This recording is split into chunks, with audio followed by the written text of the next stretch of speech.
Good evening मेरे प्यारे बच्चों, मेरे से श्रेणी में रसगुल्लो। और आज हम थोड़ा बायोलॉजी से हट के, अभी चूँकि आप लोगों के पेपर हैं तो बायोलॉजी थोड़ा अच्छा कह सकते हैं कि उसको आपको रोज़ याद करना पड़े, ये समझने वाला विषय है। और वो अच्छे टॉपिक भी चल रहे थे। तो 10 दिन तक अब केमिस्ट्री की क्लासेस आएगी, जब तक आप लोगों के 20 तारीख तक 20-21 तक। उसके बाद पुनः अपन बायोलॉजी स्टार्ट करें। अब NCERT की केमिस्ट्री पढ़ते हैं ताकि थोड़ा आपका केमिस्ट्री में भी बेस मजबूत हो जाएगा। चलिए हम बात करते हैं रसायन विज्ञान। तो विज्ञान की वह शाखा जिसके अंतर्गत हम रासायनिक पदार्थों का क्या करते हैं, अध्ययन करते हैं, रसायन विज्ञान कहलाती है, इसको केमिस्ट्री कहते हैं। ठीक है, केमिस्ट्री हो गई। अच्छा, रसायन विज्ञान का पिता किसे कहते हैं, पापा डैडी कौन है रसायन विज्ञान का? तो फादर ऑफ मॉडर्न केमिस्ट्री जो हैं लेवाइसिए हैं। कौन से? लेवासिए। इन्हें लेवासिए भी लिखा होता है, लेवासिए भी कहते हैं, लेवासिए कहते हैं, कोई दिक्कत नहीं, आप इतना याद रखिए, लेवासिए, लेवासिए। तो कोई क्वेश्चन पूछेगा रसायन विज्ञान का पिता किसे कहते हैं, तो आप कह देंगे रसायन विज्ञान का पिता लेवासिए को कहते हैं। अगला क्वेश्चन पूछेगा रसायन विज्ञान का जन्म कहाँ हुआ था, तो रसायन विज्ञान का जन्म है वो मिस्र में हुआ था। कहाँ पे हुआ था? मिस्र में हुआ था। आगे चलते हैं। अगला कहते हैं विज्ञान की रसायन विज्ञान की परिभाषा लिखते हैं आप। अब मेरी नाला रसायन विज्ञान, उसकी परिभाषा लिखना। विज्ञान की वह शाखा जिसके अंतर्गत रासायनिक पदार्थों का अध्ययन किया जाता है रसायन विज्ञान कहलाते हैं, ऐसा लिख सकते हैं आप। अथवा आप दूसरी परिभाषा लिख सकते हैं। एक तो आप लिख सकते हैं विज्ञान की वह शाखा जिसके अंतर्गत, जिसके अंतर्गत रासायनिक पदार्थों का अध्ययन किया। गुरुजी रासायनिक पदार्थ क्या होते हैं? तो भैया रासायनिक पदार्थ जैसे तुम्हारे घर पर खाने वाला सोडा हो गया, जैसे तुम्हारे घर में यूज होने वाला डिटर्जेंट पाउडर हो गया, जैसे तुम्हारे घर में बनने वाली सब्जी हो गई, केमिकल, जैसे तुम्हारे घर में बनने वाला दूध से दही बनता है, तो ये भी एक रासायनिक प्रक्रम है। जब भौतिक और रासायनिक प्रक्रम पढ़ाए थे कि नहीं? तो देखिए पूरा जीवन ही हमारा विज्ञान और गणित से जुड़ा है।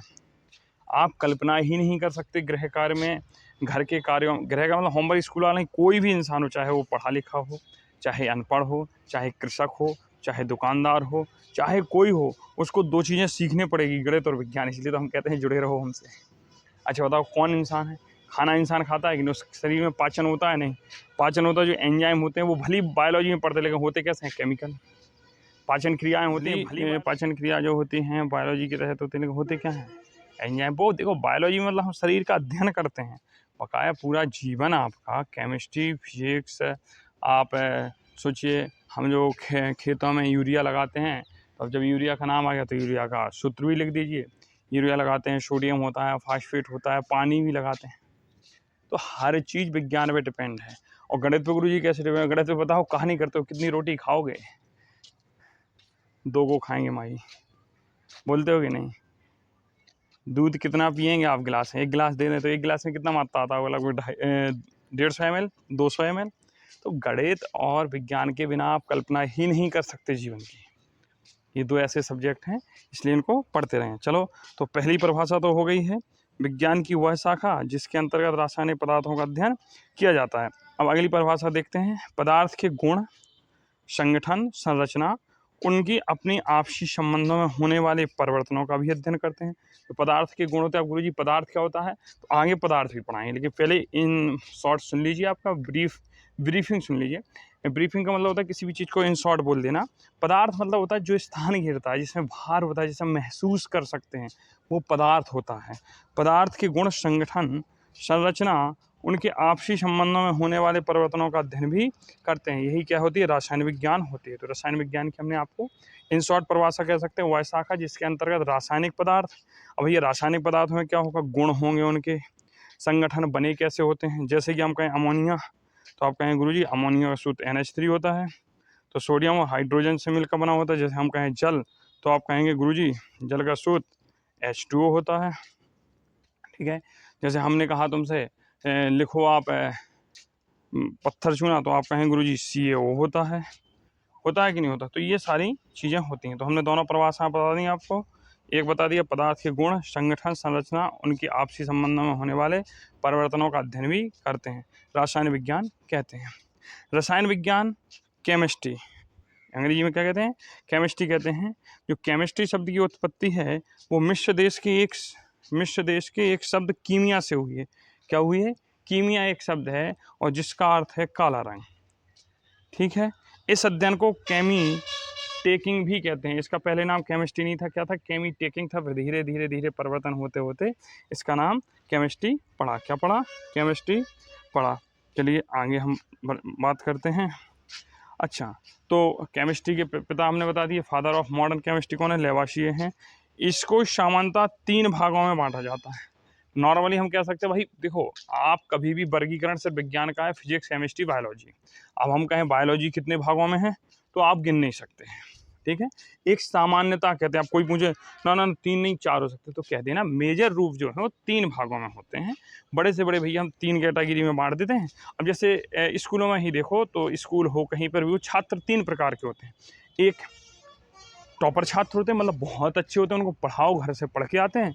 एक मध्यम छात्र होते हैं, एक लो छात्र। अब ऐसा थोड़ी, अब मध्यम में भी भाई बहुत अच्छा होगा, टॉपर में भी कोई बहुत ज़्यादा होगा, कोई कम होगा, तो वो होता है। तो एक नॉर्मल 3 प्रकार की आप ले सकते हैं: भौतिक रसायन विज्ञान, कार्बनिक रसायन विज्ञान और अकार्बनिक रसायन विज्ञान। ये मेजर है। अब इनके अंदर भी भौतिकी के अंदर भी नाभिकीय भौतिकी आ जाएगी, कार्बनिक के अंदर भी आपका बेंजीन पढ़ोगे, एथिल अल्कोहल, बड़ी क्लासेस की चर्चाएँ हैं। अपन हाई स्कूल तक के बच्चों को पढ़ाते हैं, उतनी चर्चा करते हैं, बकाया क्या करेंगे पढ़ा के। तो अंग्रेजी में इसको कहते हैं फिजिकल केमिस्ट्री। शब्द ये फिजिकल मतलब कोई देखा भौतिक, मतलब अपना शरीर ये फिजिकल है। फिजिकल मतलब जो ठोस हो जैसा हो, थोड़ा पता चले कि है क्या। ऑर्गेनिक कंपाउंड क्लासेस में हम हालांकि ये पढ़ा चुके हैं, तो आप लोगों को टॉपिक और मज़ेदार आ रहा है, ये पढ़ चुके हैं हम तो, आता है। कार्बनिक रसायन क्या होते हैं? ऐसे रसायन जिसमें कार्बनिक तत्वों की हम चर्चा करते हैं। लेकिन पढ़ चुके हो, लेकिन जब यहाँ पढ़ा रहे हैं तो कुछ अलग ही होगा, ये कन्फर्म है। अकार्बनिक रसायन इनऑर्गेनिक केमिस्ट्री। ठीक है, चलिए देखते हैं। इस बात को भी आप एहसास करेंगे, जब टीचर को एक टॉपिक को 2-2 बार 3-3 बार पढ़ाता है, तो चीज़ें ऐड ऑन होती हैं, लगातार ऐड ऑन होती जाती है, और कुछ चीज़ें हटती भी जाती हैं। इसलिए जब टॉपिक पहली बार पढ़ाया जाए तो पढ़ा करो, क्योंकि पहली बार में जब टीचर पढ़ाता है तो बेसिक्स बहुत चीज़ें बता देता है, छोटे छोटे स्तर पे। ये सोच के पढ़ाते हैं यार हम बच्चों को पढ़ाई नहीं, और जब वही चीज़ें वो दोबारा बताता है तो बेसिक्स छूट के वो एडवांस लेवल की हुई। हर टीचर की होती है हैबिट। अगर जैसे हम आपको जब सिलेबस कोर्स शुरू में कराएंगे, जैसे अभी हम एनसीईआरटी फर्स्ट टाइम पढ़ा रहे हैं आप लोगों, तो हम बेसिक्स से लेके चल रहे हैं। अब इसी का जब सेकंड टाइम पढ़ाएंगे तो कुछ बेसिक्स चीज़ें क्या होंगी, छूटती जाएंगी, क्योंकि दिमाग में रहता है पढ़ा चुके हैं बच्चे, पिछली क्लास से देख लेंगे ऑनलाइन में। और ऑफलाइन में क्या होता है, जब रिवीजन कराते हैं ना, तो पहली बार तो शिद्दत से पढ़ा जाता है, भाई ये पढ़ाओ, ये छूटने ना। और जब रिवीजन होता है तो एक मोटी मोटी चीज़ों को उठा के समझा दिया जाता है। इसलिए हमेशा याद रखें, कोई ऑनलाइन क्लास हो, ऑफलाइन क्लास, पहली बार क्लास को बहुत अच्छे से देखें, क्योंकि टीचर पहली बार में सब कुछ देता है। रिवीजन के दौर पे फिर वो मुख्यतः चीज़ें देखने लगता है कि भाई अब एग्जाम में इतना आएगा। फिर रिवीजन का मतलब ही होता है कि एग्जाम को दृष्टि में करना। चलिए, भौतिकी रसायन विज्ञान, फिजिकल केमिस्ट्री, इसके अंतर्गत रासायनिक अभिक्रियाओं के नियमों, रासायनिक अभिक्रियाएं उनके नियम क्या होते हैं, उनके सिद्धांतों का अध्ययन, अर्थात द्रव्य ऊर्जा के पारस्परिक संबंधों के कारण उनमें होने वाले परिवर्तनों का अध्ययन किया जाता है। ये जो द्रव्य होता है ना, इसे कभी भी नष्ट नहीं किया जा सकता, ना ही इसे उत्पन्न किया जा सकता। ऊर्जा होती है ना, इसका विनाश होता है, ना ही उत्पन्न होती है। पूछोगे गुरुजी कैसे? ऊर्जा खत्म होती है? नहीं होती। सूर्य से प्रकाश आ रहा है, आपको क्या लग रहा है ये खत्म होता है? नहीं। सूर्य से आने वाली रोशनी कई जगह यूज होती है। हम 2-3 चीज़ें बता दें, हमारे शरीर में विटामिन डी बना देती है। अब कहोगे गुरुजी शरीर में गई ऊर्जा? नहीं, वो विटामिन डी हुई, अब हम में ऊर्जा आई विटामिन डी, तो हम कोई कार्य करेंगे, हम कार्य करेंगे तो ऊर्जा स्थानांतरित होगी। यही ऊर्जा पेड़ पौधों ने ले ली, तो उन्होंने अपना क्या बना लिया, भोजन बना लिया। भोजन बनाया, उस भोजन को कोई ना कोई खाएगा, वो ऊर्जा करेगा, करेगा नहीं करेगा। अब उसके पास ऊर्जा होगी। ऊर्जा भी कई प्रकार की होती हैं, तो वो लंबा टॉपिक। कभी भी ऊर्जा को नष्ट नहीं किया जा सकता है, ना ही उत्पन्न किया जा सकता है। ठीक है, आगे देखते हैं। कार्बनिक रसायन, ऑर्गेनिक केमिस्ट्री, इसके अंतर्गत कार्बन की यौगिकों के निर्माण, संगठन, संरचना, गुणधर्म, उपयोग इत्यादि का अध्ययन किया जाता है। मुख्यतः जैविक पदार्थों और जैविक अभिक्रियाओं से संबंधित होता है।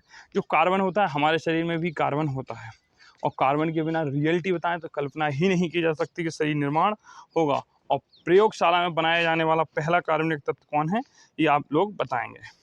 आगे देखते हैं।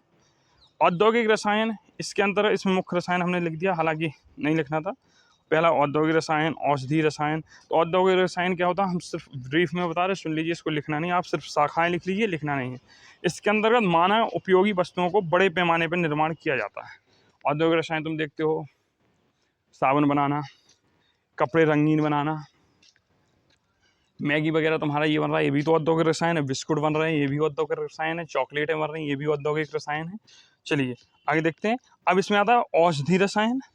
भैया दवाइयाँ बन रही हैं ना, दवाई बन रही कि नहीं बन रही, तो ये औषधि रसायन हो गया। अच्छा रेडियो रसायन। अब रेडियो रसायन इस थोड़ा ब्रीफ हो जाएगी, ज़्यादा बड़ी चीज़ हो जाएगी। अब ये नहीं कहना है सर रेडियो बनते, नहीं, रेडियो तरंगों का जो ऑब्जर्वेशन होता है इनको करना, रेडियो एक्टिव पदार्थों के बारे में पढ़ना, तो ये केमिस्ट्री और फिजिक्स का मिक्सचर टॉपिक है रेडियो रसायन। विद्युत रसायन। विद्युत रसायन क्या होती है भैया, जैसे किसी ने गोबर गैस बनाई होगी कभी, आप छोटे स्तर पर समझते हैं, गोबर गैस बनाई होगी सेलों के उपयोग कर से, जो सेल रेडियो में लगते थे, जिसको आप बैटरी कहते हैं संभवतः। भू रसायन, प्रकाश रसायन, प्रकाश के द्वारा रासायनिक क्रियाएं करना, तो ये बड़े लेवल की चीज़ें, इसलिए आप इन पर चर्चा नहीं करिए। जो बच्चे इंटर कर लिए होंगे उनको ये सारी चीज़ें पता होंगी, अगर नहीं है पता तो फिर मुझे कमेंट बॉक्स में बता दें, तो इंटर वालों से मैं एक आध दिन सीधा रूबरू हो लूँगा। आइए जोड़ते हैं इंटर वाले कितने हैं, फिर मैं भी सीख लूँगा। अकार्बनिक, अच्छा अकार्बनिक, यहाँ अकार्बनिक कैसे लिखना है,